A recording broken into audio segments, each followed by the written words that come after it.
I'm Andrew Scott. I'm one of the co-founders of the Longevity Forum, and welcome to the latest installment of Longevity Tonic, where we are very grateful for the art historian Father Michael Collins. Those of you who have seen the past installments will know what a treat is in store. Those who haven't yet, you're going to really enjoy it and find it fascinating. Just a little bit of a backdrop as to what Longevity Tonic is. We're very grateful, as I said, for Father Michael's contribution to this. The Longevity Forum was set up a few years back to try and focus on some of the changes that are happening now and possibly in the future around longevity. Very much a focus on economics and science and business and finance, and making people aware of the longer lives we live and the longer lives that may happen in the future. But of course, that focus on the now and the future has to be put in context, because longevity, life and death have of course been hallmarks and preoccupations of human culture throughout time. So Longevity Tonic aims to put in place something about our past and also our culture, not just about the future, finance and science. We began looking at ancient Egypt. Last time we were looking at ancient Greece, and now we move on to the Roman times. And, it's quite a striking thought that we're nearer in time to the Roman times than the Romans were to some of the beginnings of ancient Egypt that Father Michael was talking about. So, wow, that's a long-term perspective that seems suitable for the Longevity Forum. So once again, thank you, Father Michael, and over to you. Thank you very much, Andrew. You're very kind to make those words. When you think about it, the Roman experience began almost inauspiciously as a village in a bend of the Tiber River in the center of the west coast of Italy. And yet over the centuries, it turned into a vast empire, which was at the basis of modern day Europe. So it ran, if you like, from the west, Portugal, over to the east, Turkey, to the north, England, and down to the south, the northern coast of Africa. So an amount of literature, art, and architecture has survived. So we were able to patch up like a jigsaw some of the great culture which the Romans left us. But what I suggest we could do today and enjoy would be to look and see how the Romans saw themselves. We all want to know where we come from, what our story is, who we are, and where we're going. And the ancient Romans had a very interesting set of myths to explain where their city came from. According to the Roman writer Virgil, who wrote about 20 years before the Christian era began, Aeneas was the son of Enceius, who was the prince of Troy and was involved in the Greek wars, which engaged the famous warriors coming between the different parts of Greece and Italy. And Aeneas fled Troy when the city fell, and he began a series of wanderings which brought him to Carthage, and finally to found the city of Rome. Another idea was that the city of Rome had been founded by twins, Romulus and Remus, about 2,753 years ago. The concept of this story was that a princess, who was in fact a Vestal virgin, Rhea Silvia, had been raped by the god Mars, and her father had then insisted that the twins who were born, Romulus and Remus, would be put into a boat and cast down the Tiber River. But they were rescued by a she-wolf, who then fed the two little boys, and they were the ones who laid down the legendary foundations of the city, setting out the Pomerium, the city walls, which by the time of the Emperor Augustus, 2,000 years ago, was an enormous city of 1 million inhabitants. It had begun on the 7 hills of Rome, a series of outcrops surrounding a valley, which we call the Roman Forum, at a turn or curve in the river Tiber. Augustus boasted that Rome was a city of wood, and he turned it into a city of marble. Bricks were covered with a magnificent sheen of marble. But the secret to the Romans really was their road, their invention of the road. They were extraordinary engineers. They turned out bricks, they made bricks, but you've got to be able to do something with the brick. And one of the great inventions that the Roman had was the arch. And the arch, almost in a sense, was their unique contribution, but not only using brick, but also another element which they created, not only using cut stone, but using concrete. And concrete is simply an amalgam of sand, of aggregate, of rubble, which is mixed together with lime and water and has an extraordinary ability to set underneath water so that it can actually be used as foundations in riverbeds. And the Romans also invented, through this use of the arch, the aqueduct, which allowed them bring water from the hills, especially, let's say, the hills outside Rome, but this went for all the towns which eventually came under Roman influence. And the water explained how the Romans then were able to become the great masters of the world.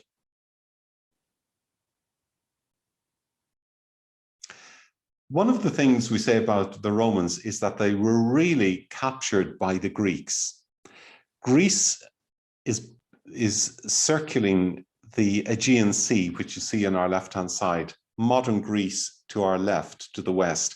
And then Greece in Asia Minor, in what is nowadays called Turkey, was the bulk part of Greece. That was the largest part. So it's part of the Eastern Mediterranean. And the Romans were fascinated with Greece because they were their neighbors over to the east. They were so close to them. But look at the way that Rome is on the western corner. How did the two connect? How did that bulk of Greece connect with Rome?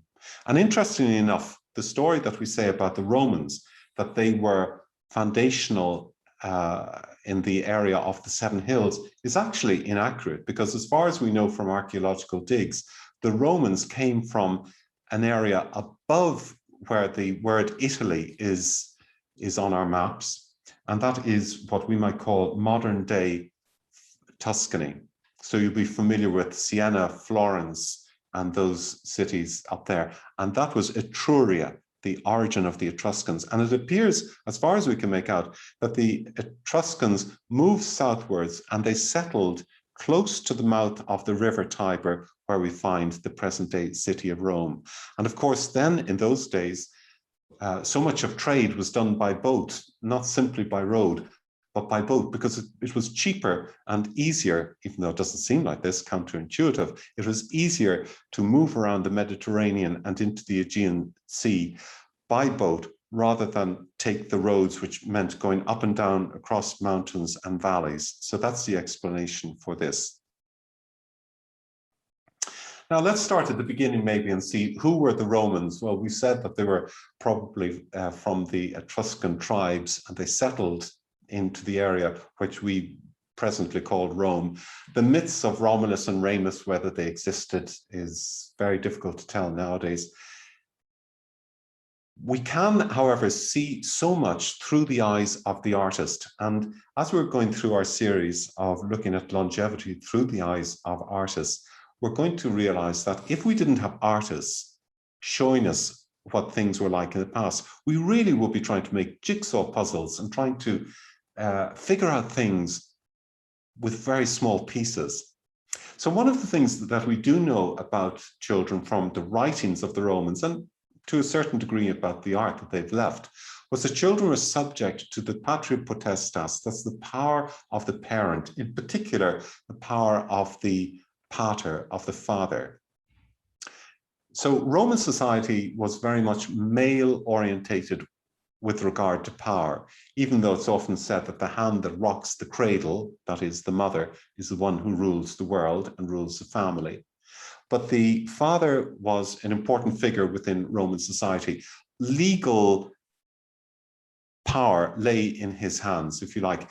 And as an example, the father had 8 days in which to acknowledge the birth of the child. And if he made what was called the susciptio, if he made a bow towards the ground to pick the child from the ground, even without touching the ground, that child was then acknowledged as being legitimate. And that was the dies lustricus, the day in which that child was honored and acknowledged as the son of the father. Now, when we go back 2,000 years, we have to realize that infant mortality was 28% in the first 12 months. So almost a third of the population would die within the first year. That's 1% of infants were interred in their first year. So it's extraordinary to think how high mortality was. But of course, it makes sense when we realize that medication, antibiotics, diagnostics were very limited by comparison to what we have today. So we would say that the average lifespan of a Roman was 25 if we accept infant mortality. But if we leave out infant mortality, we could say that life expectancy rose to about 60 years. So where were the young people educated? Because that's a very important part of Roman society. First of all, we've got to make the point that Roman society was very much class-led. There were the patricians, those who were the aristocrats, the rulers, and then there was the plebs, the great unwashed, the large portion of society. But all of these had new generations, one after the other. Contraception was very, very basic in those days. Abortion was probably a lot rarer. So therefore, children were born, but they were swept away by mortality, by these illnesses. But those who survived maybe into their early childhood, they were educated at home. There were no schools. There was no arrangement whereby they could go to university, for this didn't exist. It's not until we come to Europe of the Middle Ages that we begin to find advanced education. So young people had to learn how to do their arithmetic, their rhetoric, and to read and to write. And these were the basic things. So young boys wore a bulla. A bulla was a little metal or leather or even a cloth decoration. And if you go to Italy today, you'll still find a lot of the young people will wear something around their neck. And the girls wore a unula, and that was equally a symbol, usually an amulet or a charm. And the boys wore a toga purilis, a cloak for a boy. Girls wore a long shawl or long veil, and then the boy would change into the toga virilis, which we'll see in a few moments, when they became adults. So family life was very much based on the mother, the father, even though it would happen that from time to time there could be affairs outside marriage. But if we looked at marriage and try and understand what it meant in Roman society, it was the foundation, it was the concrete, it was what everything rested on. And the Romans looked at the gods and the goddesses. Much of the story had been taken from ancient Greece, but they had their own gods and goddesses.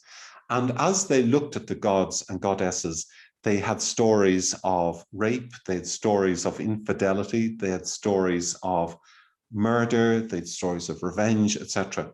So they had an ethic which was expressed through the life of the gods and the goddesses. But the Roman artists that we see, and I've taken some works from Pompeii, if you look at the ancient world, even though much of it has disappeared, there's still a great amount that we can look at. The Roman artist has an extraordinarily developed artistic flair. And look at this fresco. This is one of the sons of Medea, who is seeking to escape from his mother's plan to kill him. This is taken from the house of Jason in Pompeii in the 1st century BC AD. But this is just painted with a paintbrush on wet plaster with a few pigments. And look how perfect it is even 2,000 years later, and having been almost destroyed as a city under the ashes of Vitruvius. So the artist here also is able to give us a snapshot of what life was like in the ancient world. Now, this was made of marble. It's a bas relief taken from a sarcophagus, but it gives us an idea of what these little chimps were up to. And again, although they're naive, they're not hugely detailed. They catch the excitement of the young boys as they're playing. Look at our two friends on the left-hand side. One is pulling the other's ear off, and the little boy is raising his hand to defend himself. Or look over to the right where the little boy is crouching down and he pulls his tunic up so that he's not going to trip. Children are fascinated by games, and we've always loved games. And one of the oldest games in the book was a game which we call Knuckles today. It was made out of the knuckle bone of some animals. This is a vase from ancient Greece, and we see some young men playing as if they're playing with dice, but it's actually knuckle bones. This wonderful statue of a girl playing, dating from the middle of the 2nd century, shows a young girl sitting on the ground with her little game of knuckles, and she may be on her own, she may have a companion, but it appears to us that she's trying to amuse herself.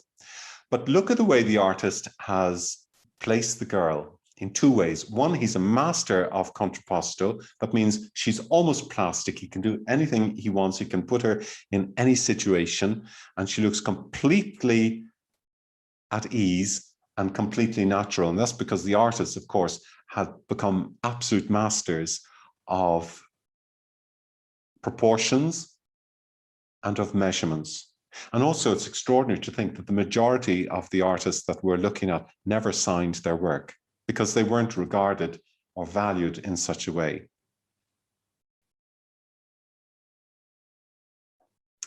Unfortunately, some of the fingers are lost in this model, but we can see the delicacy with which she touches the knuckle bone. And look at her feet as she lies on the ground. Another rendition is a 4th century terracotta figurine from the south of Italy. And that is an area called Magna Graecia, because the Greek influence was so strong there, it was almost regarded as Greek territory. And in fact, the people down there spoke Greek. So here we have, again, two young girls playing their knuckle games.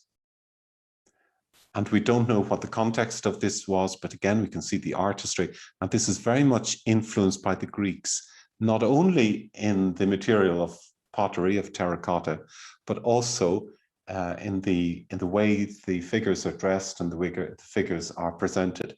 And then look on our left-hand side, a little doll. This, amazingly, is a doll which dates back into classical antiquity. Probably it had some clothes, and the girl who owned it, maybe a boy, I have to be careful not to be sexist, but the child, the infant, let's say, who probably owned this little doll, dressed it according to the way we would probably dress Barbie dolls or Ken dolls today. And again, look at the wonderful fluidity of the artist as they depict. All of these paintings are on walls, and the majority that I've chosen have been taken from the city of Pompeii, which was destroyed by the explosion of Mount Vesuvius in the late summer, early fall of 79 AD. And here we have two figures. Again, just think that this is delicately painted on wet fresco. And these are generally figures of the mythological figures of the gods and goddesses.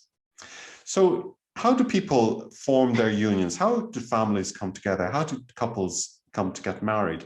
Well, if you belong to the ruling class, the upper class, you actually had to follow what your father decided. And usually, in that case, somebody followed the arrangements which were made between the male members of the family, the two fathers of the prospective bride and the prospective groom, and this was arranged. So they didn't have the chance really of coming together as sweethearts or lovers, of meeting each other if they belonged to the upper class, because usually these were made alliances to unite and strengthen and enrich families. On our left-hand side, these two young people are probably a little bit luckier, maybe from the plebs class, where they weren't restricted by their families. An aristocratic family with names in Greek, of course, doesn't indicate that these are non-Roman. It just reminds us that the Romans, once they conquered Greece in the 1st century BC, also learned the language, because it was the language of the great philosophers, of the great writers of literature, of the great lawmakers, etc. And so I've mentioned that Roman society was divided into the patricians, the ruling class, and the plebeians, the large class of very often making up the slaves or the petty landholders who would have maybe rented their apartments, but certainly wouldn't have contributed largely to the wealth of the nation. So the history of Rome, if we leave aside the legendary Romulus and Remus and Aeneas, if we leave those two aside and accept that they are mythical, we do know that a monarchy was established in the 8th century BC, at more or less the time when the people on the 7 hills of Rome came down into the valley of the Forum, and they were originally sheep farmers indeed. They came down to do their business, to arrange to sell animals, to pasture animals, etc. And that monarchy continued up to 509 BC, when it was replaced, when the last of the Etruscan kings, Tarquinius the Proud, was run out of the area of Rome, and this was replaced by a republic, which lasted until the time of Octavian in 27 BC. So for 4 centuries, the Roman Republic was made up of the ruling aristocratic class, which was governed by the Senate and the consuls. And these took power for a year or 2 years as was needed. And then that was replaced when Octavian became the ruler of an empire, which is a conglomeration of people under the benevolent rule of one person. And that began in 31 BC and continued until 1453 with the fall of Constantinople to the Sultan Mehmed. And that's only just 600 years ago. So the Roman Empire lasted a long time. It was divided, it was so vast, it was divided between East and West in the year 285 by the Emperor Diocletian. And again, the Romans used both Latin and Greek. And that's why the family that we show here have their names written in Greek above. Marriage was the norm in society, reflected by the lives of the gods, as I've mentioned. And society itself was based on landholding and on the army. The army was terribly important, but the army began, of course, as the sons of farmers who were there to protect and defend their land. And it was generally governed by a series of laws, all of which were codified in the Corpus Juris Civilis by the Emperor Justinian in 534. This image from the Ara Pacis, the altar of peace, the goddess peace, was dedicated after a 3-year trip that Augustus made to Hispania, to modern-day Spain. And coming back, he had subdued the people there. And the Romans regarded this period as the Pax Romana, when Rome had subdued the whole of the Mediterranean basin, and they couldn't believe their luck. They started off as a small little group of farmers in a bend of the River Tiber, and now they'd expanded through Europe and the north of Africa. And now they're making out their propaganda. They're showing the goddess, are these the little boys, Romulus and Remus. They're showing the propaganda of what Rome looks like. And the Ara Pacis was dedicated as honoring the gods and the goddesses. And this was placed in the public forum so that people would be able to admire it and also to make their contribution and their sacrifice to the gods and goddesses, which was fundamental to Roman society, because the Romans saw themselves completely in the hands and the care of the gods and goddesses. And thanks to the Roman art, which has survived, we were able to look with our own eyes and see what the Romans were like. We know how they dressed, we know how they processed, we know how they wore their hair, we know what they thought was valuable. We know the materials they used for their artistic work. We know that there were priests and priestesses generally chosen not as a dedicated profession, but as members of the upper class and the ruling class. And these were all served by the slaves. The slave class, the subjugated class, which contributed so much to the success of the Roman experience. And this again is a fresco from Herculaneum, close to Pompeii, dating from prior to the destruction by the volcano. A female holding the lyre brings us into the world of entertainment in ancient Rome.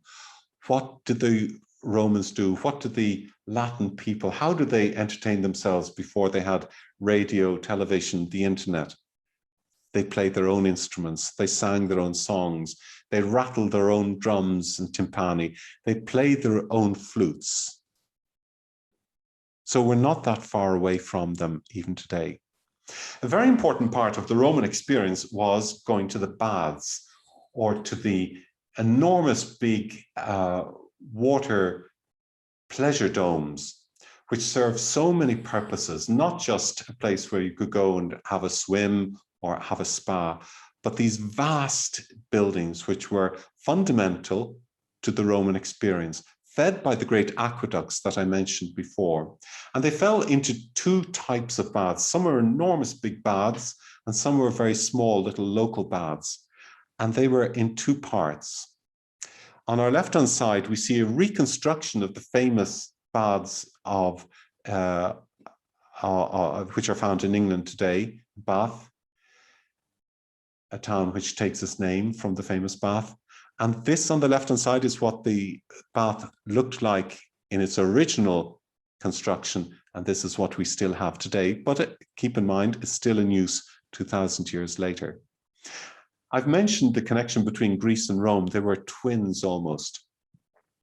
And here we have some young men taking care of themselves as they're going to the gym. They're putting oil on their body and they're preparing to scrape the oil off.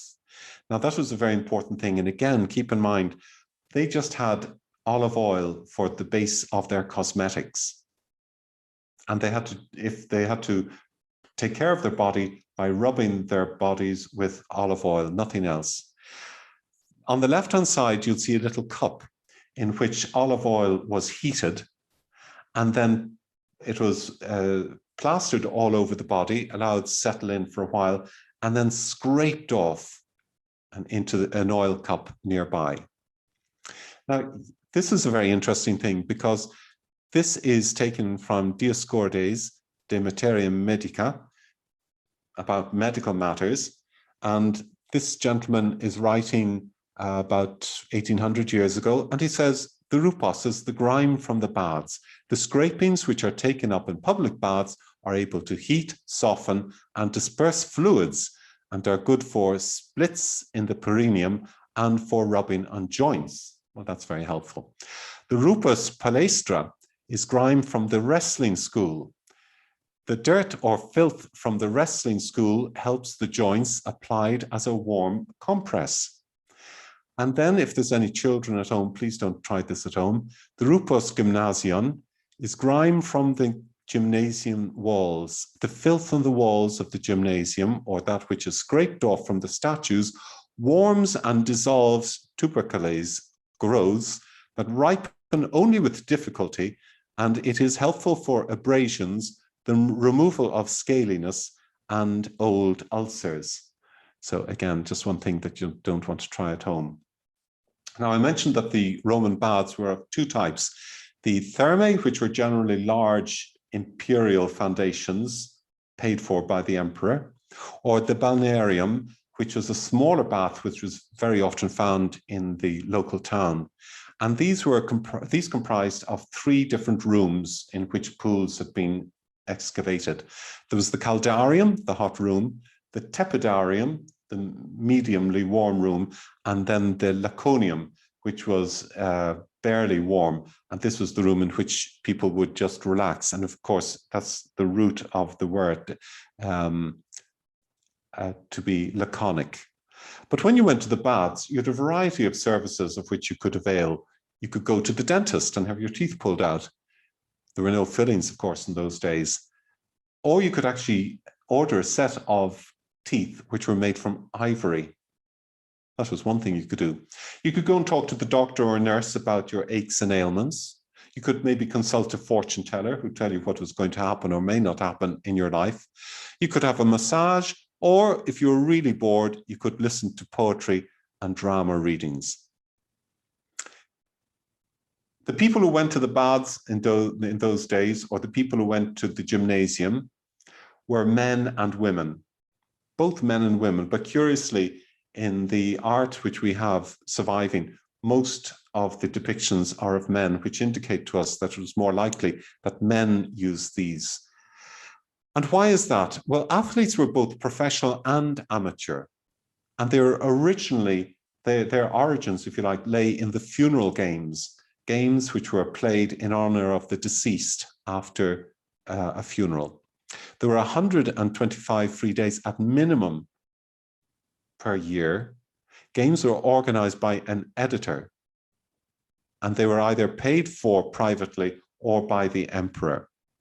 Animals, of course, were imported from Roman territories, and as the Roman Empire expanded, these became more important, and these were then displayed during the gladiatorial combat games. The importance of entertainment was fundamental in Roman society because this was the way that you entertained the people. According to one wit, you give the people bread and circuses and you'll keep them entertained and they'll never annoy you.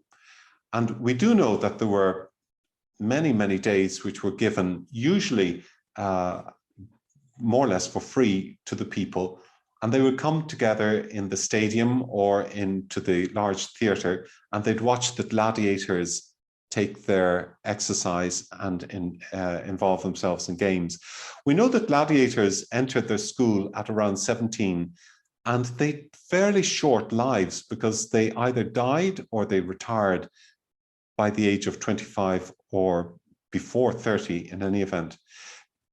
We also have probably a false idea thinking that the gladiators performed very often throughout the year, but in actual fact, they only took part in public performances maybe 3 or 4 times a year.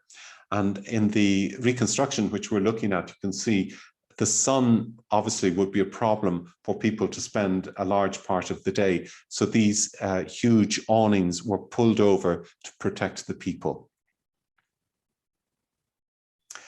Animals, as I say, were imported from Africa, from Germany, from Poland, from all the different areas which came under the Roman influence. And people were enormously proud of their teams of gladiators, just in the same way that they supported teams of horses, the blue, the red, the green, and the yellow, those teams which made up the I suppose, if you like, the football or the baseball followers of the modern day. And the gladiators wore helmets, breastplates, they carried spears, they used various instruments in order to damage each other. And of course, we can understand that all of this came originally from their training in the army. So even though the gladiators were often slaves, they weren't always slaves, and many of the gladiators were very proud of what they achieved. And if we think, in fact, that life was short, that if you were going to die between 25, 30 or so, you may as well go out with a bang and you may as well be hailed as a hero. This wonderful sarcophagus, again, is a deep cut sarcophagus, which explains and celebrates what life must have been like in the underworld and the hope that people would have for the world to come.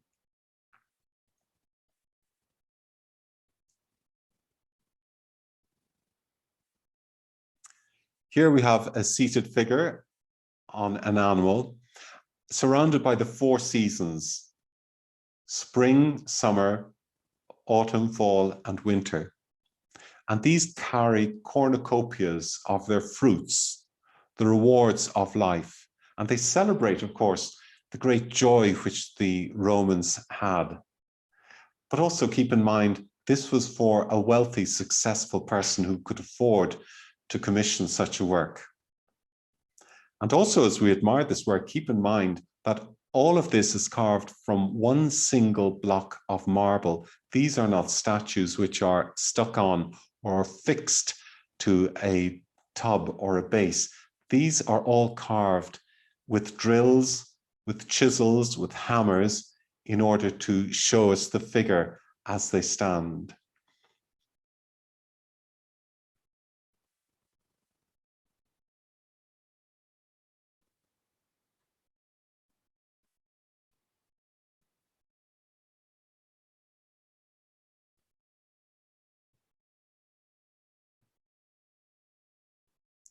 And all of these figures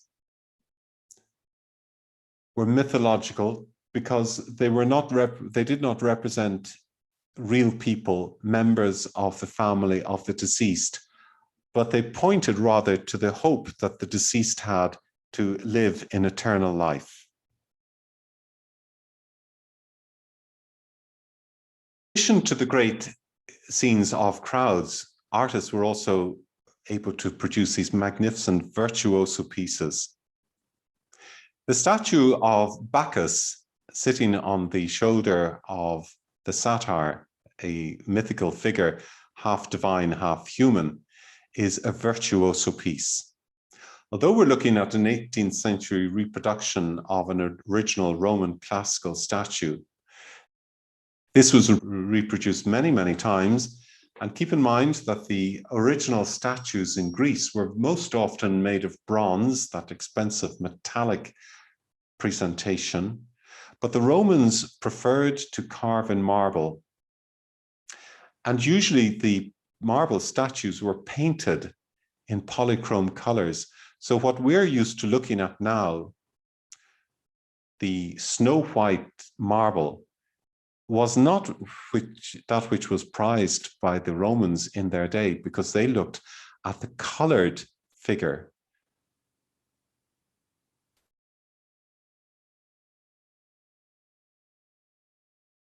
And look at the playful expression between the two. The young boy, as he caresses the hair and the head of the satyr, and he leans over once more in contra position, leaning over so that he can look at the face of the satyr. And the satyr looks up at the playful young boy, the god Bacchus, or Dionysius, who is offering him grapes. And the satyr is playing his cymbals. He's dancing and accompanying himself with music. Also, look at the base of the statue. The base of the statue is to help the ensemble of two figures from tumbling over. So behind Roman eyes, what did the Roman artists see? Where did the idea of depicting the human face, as we say, warts and all, come from? Because on our last visit, we saw how dedicated the Greeks were to reproducing the perfect human face, absolute perfect representation of the human body. They showed the proportions were absolutely in place.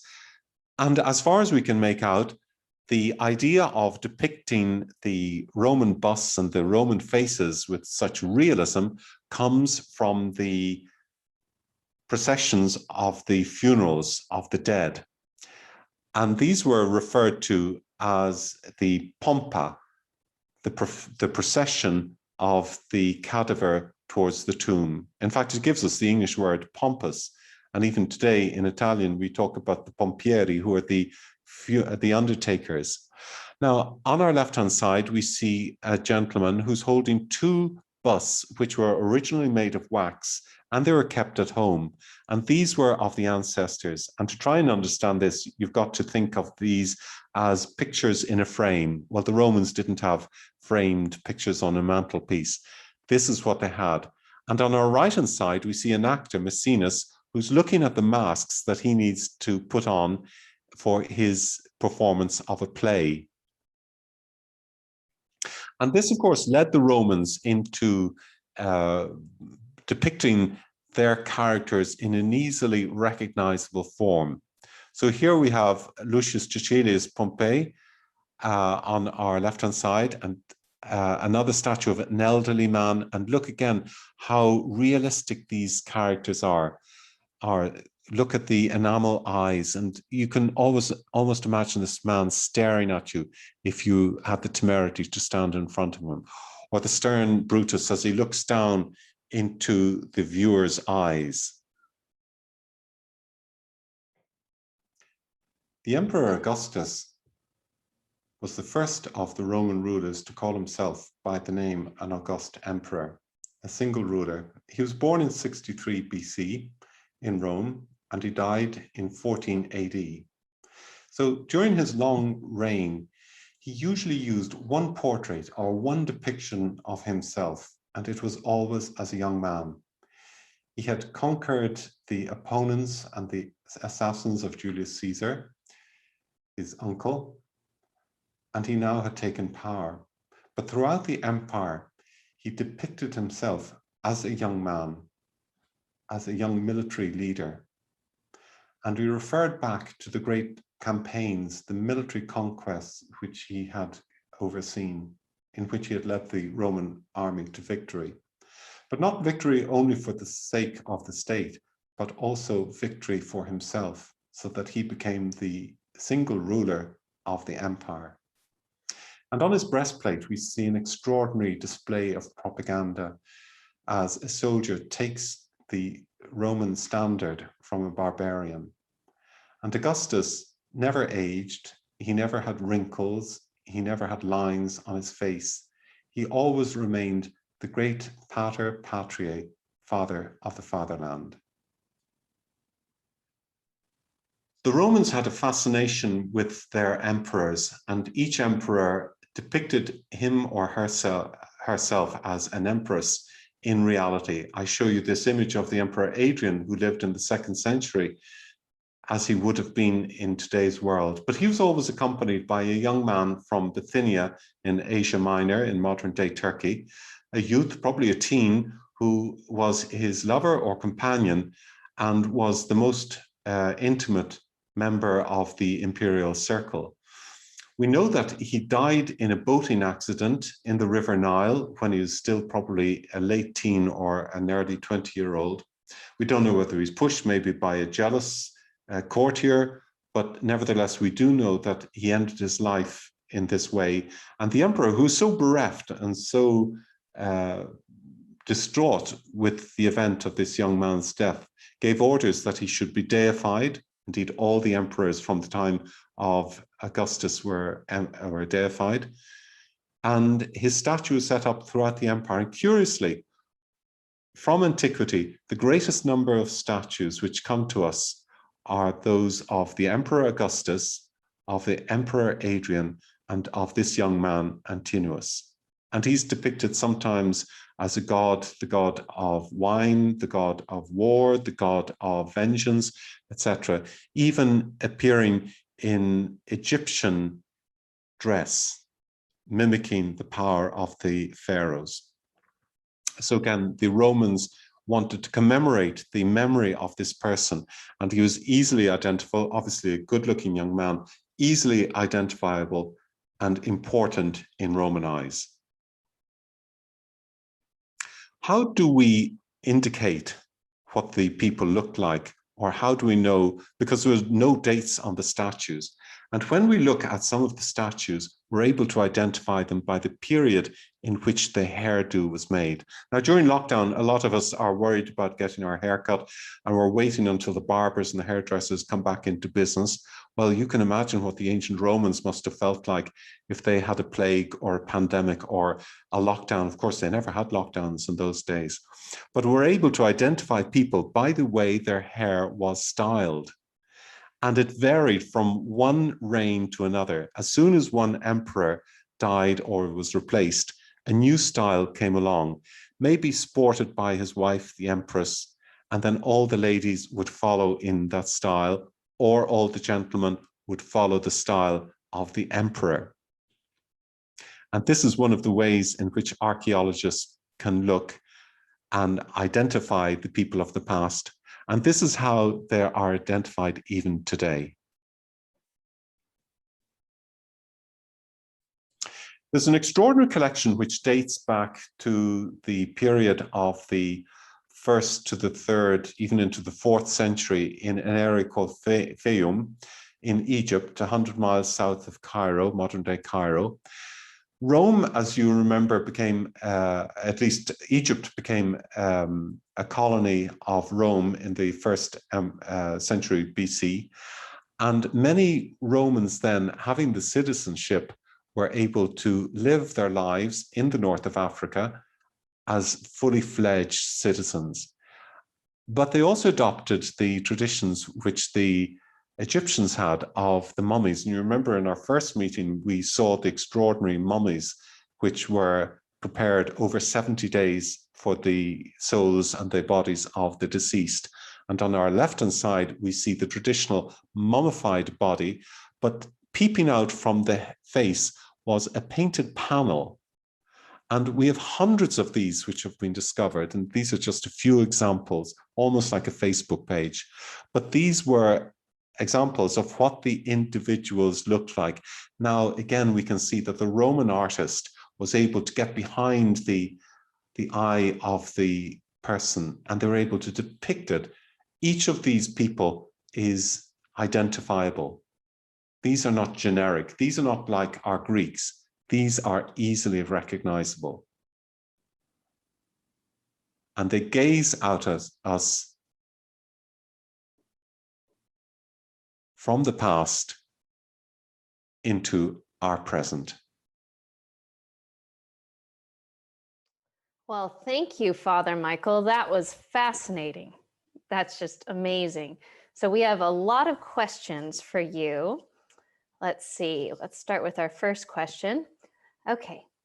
At which point in history did the Romans change the names of the Greek mythological gods to the Roman ones, and what prompted them to choose those particular names, such as Zeus to Jupiter, Aphrodite to Venus?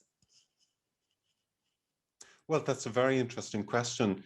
In actual fact, the Greeks and the Romans had various gods and goddesses which represented things like the sky, the sea, the mountains, the hills, love, war, all sorts of things. So it wasn't that the Romans actually took the Greek names, but it was an amalgamation because they realized that they had gods who looked after the weather, they had gods who looked after the crops, etc. So therefore it was maybe a joining together, a fusion of the two. So it was not so much the names of the gods and goddesses, but what they represented and the protection which they offered. Oh, great. And what were the burial practices in ancient Rome? Could you tell us a little more about catacombs and their origin? Yes, well, the original way of burying people was in actual underground sepulchres. People were interred, they were buried, their bodies were laid in the ground. And if you go to Etruria, for example, or down to Campania, you'll find many of those have survived today. It was only in the Christian era, after about the 3rd, 4th century, that the concept of burning the body and incinerating was replaced by once more burying. So there was the pagan Romans, let's say prior to Christianity, they practiced inhumation and cremation. But then after the Christian era, it was simply burial. And these were very often in underground chambers, the catacombs. Okay, great. And we have a couple questions on art now. Now, how prominent is the goddess Juventus in Roman art? Well, Juventa was the goddess of youth, and her cult dates from about the 5th century, if we're being mythical, if we talk about the mythical kings that I referred to a few moments ago. I think it's Livy or Suetonius talks about, I'm not sure which, certainly dating back to the 5th century, but in the 3rd century, I should say, there's a temple built to her honor in Rome, and she's seen as the goddess of young people, especially about the boys and girls that I mentioned at puberty, who changed from their toga into their toga puerilis, toga virilis, and the girls into longer tunics. And it's interesting, you might have picked up that it was very much a male orientated society. I mentioned that women had their position as mothers and wives and lovers, mistresses, etc., and men have their role. Okay, great. And now this is a more technical question, but how were mosaic tiles produced and colored? Okay. Mosaics really were glass. They were enameled glass, and they were made from silicon or from sand, which was heated to an extraordinarily high temperature. And then they were made in rods or flat tiles. And then with a small little pincer, they were broken up to tiny pieces, probably the size of your nail. And when they're laid in the cement in a wall, let's say, the marvelous thing about the mosaics is that they're never laid flat. So therefore they pick up the light in different ways. And that's why they give this wonderful 2-3 dimension image. So they're wonderful pieces, but basically they're glass. And it's amazing they're still around today. Now, why is Rome known as the Eternal City? Oh, that's a good question. I don't know the technical answer because I'm sure somebody came up with the idea, the Eternal City. The old title was Caput Mundi, the head of the world. And I suppose, I know that the Venerable Bede, who was an English Benedictine monk at Jarrow in the 6th century, he once said that when Rome falls, the whole world will fall. But I think he was just being over dramatic. But nevertheless, those of us who've visited Rome or lived in Rome, who've an affection for the city, will know that it must be an eternal city. Okay, now we have a few questions about health now in ancient Rome. Now, does art tell us more about the developments in nutrition and diet in Roman society, perhaps by class? Yes, very much so. It does. And maybe if I could say that it's because this is such an important question that we're going to devote our next meeting to the diet of the Romans, those who lived in Italy in any event, what we call the Mediterranean diet. And maybe if we could wait until our next meeting, then we could go to Pompeii and we could examine the wonderful food there. That sounds perfect. We'll have a trailer for that at the end of this webinar. Now, here's another health question. If you were myopic, were there glasses equivalent? Oh, that's very interesting also. Yes, but not the type of glasses that we're thinking of, not the type of ones that I'm wearing. The glasses were simply convexes made of glass, blown glass. If I mentioned earlier, mosaic coming principally from a polychrome glass, it's the same idea. So I guess it's the best thing we could say is they were like just magnifying glasses, but certainly there were no spectacles for the myopic, just maybe a magnifying glass that many of us would still use today. Oh, great, and definitely no contact lenses. No, Okay. unfortunately, and certainly no laser. No. Oh. Now, you mentioned paternity in the 8 days. What happened if a father did not claim paternity to a child? Were there orphanages in ancient Rome? Oh, well, that's also very interesting. First and foremost, if the father refused to accept and acknowledge the child as legitimate, the child was more or less taken away and could be exposed outside the town. We've accounts of wolves coming and devouring the children, and the Romans saw nothing wrong with that because the Romans felt that if they couldn't give the child a home, there was no place for it. And certainly I remember the emperor, Julian the Apostate. He lived in the middle of the 4th century. He was just after Constantine the Great, who was the first Christian emperor. He wrote one time, he said, he reverted to paganism, and in other words, he rolled back Constantine's decree of allowing Christianity. And he said, look at the Christians, how they take care of children, widows, and orphans, and they put us to shame. Now, because I can't remember the text exactly, I'm paraphrasing it. But he certainly was saying that they had done something. But the Roman way was pretty grim. You know, they very different morals and ethics from the ones which we have today. They saw nothing wrong with beheading or crucifying people in public. They saw nothing with throwing people to the lions. Tertullian talks about Christians being thrown to the lions. You know, so they were pretty tough people, very, very tough people, in fact. How sad. Now, here's a last question. How did inheritance of property work in ancient Rome? Inheritance, Mhm. again, well, now that we really would need a lawyer here to answer this, because it was hugely, hugely difficult. And just as today, questions of property, they occupy people's minds, in Roman law they did as well. But there were a series of Roman laws which were enacted, and then they were gathered together by Justinian at the end of the 6th century into a codex, into a book of laws, and these looked after the laws of succession. Basically, again, I would say it was a man's world. Property was generally in the name of the husband of the man, and it passed down through the wife. If she was left widowed, she could receive something, but it certainly was very different from the laws that we have today, because I can only speak about Ireland because I'm familiar with Irish laws, and we have a 50-50 split, etc.